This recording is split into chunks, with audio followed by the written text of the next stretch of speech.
जय जगन्नाथ।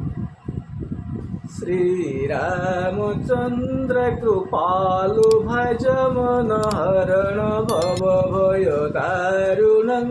श्री रामचंद्र कृपालु भज मन हरण भव भय दारुणं। जय जगन्नाथ। आज एक विचित्र प्रसंग। आज पुराण है भगवान श्री रघुनाथ श्री रघुवीर श्री दीन दयालु रघुनाथ जी 14 वर्ष वनवास पिता को अनुमति मागी प्रभु लक्ष्मण सहित माँ सीता सहित आसी पहुँचती चित्रकूट पर्वत एवं लक्ष्मण कुमार माता जानकी एवं भाई श्री राम को छाड़ी श्री लक्ष्मण कुमार किछि फल अन्वेषण जाइछंती किति बाट किछि दूर को हठात देखिले कोलाहल किछि ऊपर को ठिया हुई किछि वृक्ष आगरे ठिया हुई देखिले भरत भाई तांकर आसुचंती एवं संगरे बहुत अयोध्यावासी छानिया हेले सागे सागे दौड़ी आसी बड़ भाई को कहले हे रघुवीर हे प्रभु बड़ भातृदेव भरत जी आपण युद्ध करने बहुत सैन्य सागर धरी आसी।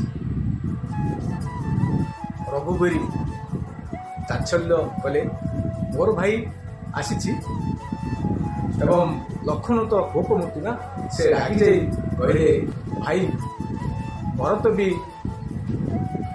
हुए तो आपण सहित युद्ध करने आसीथिबो।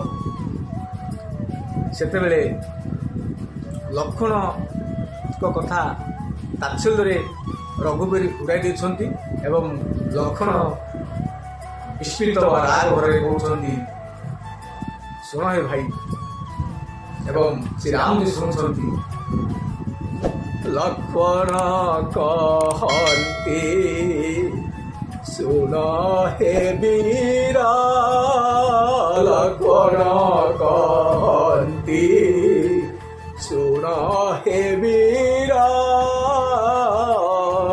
प्रणाम जरांती खत कुमार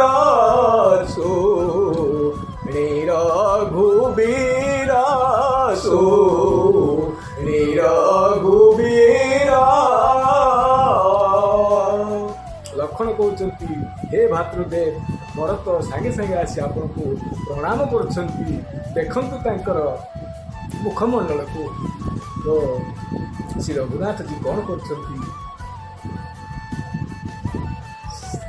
लक्ष्मण कहते सुन हे वीरा प्रणाम जनांती भ्रत कुमार सो रघुवीर सो रघुवीर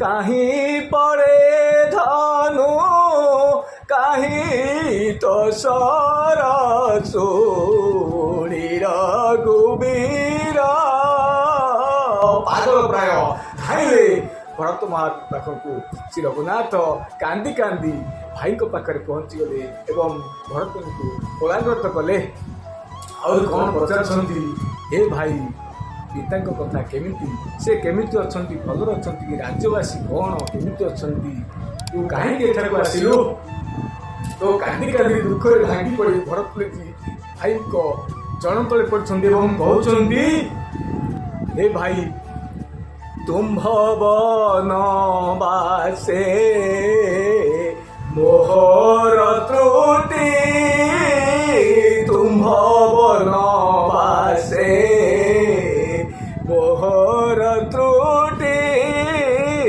आहे भातृदेव कृपा କରଟି ପିତା ଯେ ଆମ୍ଭର ଆଉ ନାହାନ୍ତି ପିତା ଯେ ଆମ୍ଭର ଆଉ ନାହାନ୍ତି ତୁମ୍ଭ ବିନା ନାହିଁ ମୋହର ମୁକ୍ତି ହେ ମୋହର ମୁକ୍ତି। ଚାଲି ଆସ ଭାଇ ଅଯୋଧ୍ୟାକୁ, ତୁମେ ରାଜ୍ୟ ଭାର ନିଅ, ତୁମର ବନବାସ ମୁଁ ଭୋଗ କରିବି। ଏହିପରି କହି ଭଗବାନଙ୍କ ଚରଣରେ ଲୋଟି ପଡ଼ୁଛନ୍ତି। ଆଗକୁ କ'ଣ ହେଲା ଦୁନିଆ ଜୟ ଜଗନ୍ନାଥ।